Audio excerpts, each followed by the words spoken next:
میری قوم غور سے سن لو، عمران خان کی کوئی قیمت نہیں ہے. اس نے اللہ سے وعدہ کیا، میں اگر ان کو چھوڑتا ہوں سب سے بڑی میں اس قوم کے ساتھ غداری کروں گا.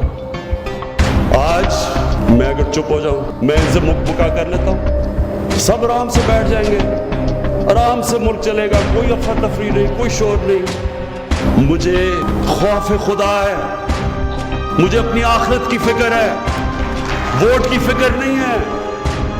جو انہوں نے کیا اس قوم کے ساتھ، مجھے دیکھ کے اپنی عوام کے اوپر تکلیف ہوتی ہے. سب مافیا کو میں آج آپ کو ایک پیغام دینا چاہتا ہوں. مجھے اللہ نے ٹرین کیا ہوا مقابلہ کرنے کے لیے.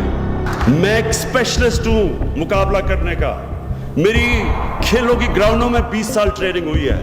دنیا کے بہترین کھلاڑیوں کا مقابلہ کیا، اور اللہ کا شکر ہے کہ پاکستان کو اوپر لے کے گیا مقابلہ کر کے. مجھے ہارنا بھی آتا ہے اور جیتنا بھی آتا ہے، ہار کے کھڑا ہونا بھی آتا ہے. میں آج پھر چیلنج کر رہا ہوں آپ سب کو، جو مرضی کرنا ہے اکٹھے ہو جاؤ، سب اکٹھے ہو جاؤ، جو بھی کرنا ہے. میرا یہ اللہ سے وعدہ ہے کہ میں آپ کو ایک آدمی کو نہیں چھوڑوں گا جس نے اس ملک کا پیسہ چوری کیا.